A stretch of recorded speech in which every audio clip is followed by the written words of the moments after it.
In this quick and short video, I'm going to be showing you how to add a GIF in the Instagram comments. It's very straightforward and simple. So let's just get straight into it. Before I hop into Instagram, you want to make sure that you have the latest version of Instagram. So go to either the Apple App Store or the Google Play Store, and then you simply just want to search for Instagram.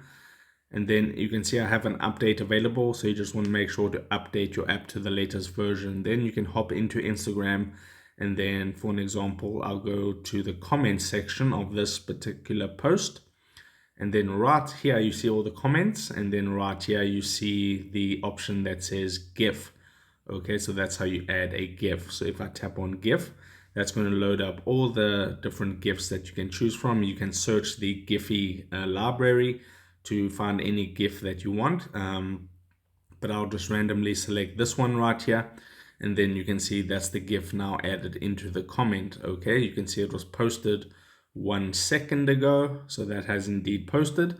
And that's how you add GIFs in your Instagram comments. But like I said, just make sure you're updated to the latest version of Instagram. Okay, so if this helped you out, drop a like onto this video and I'll see you in the next one.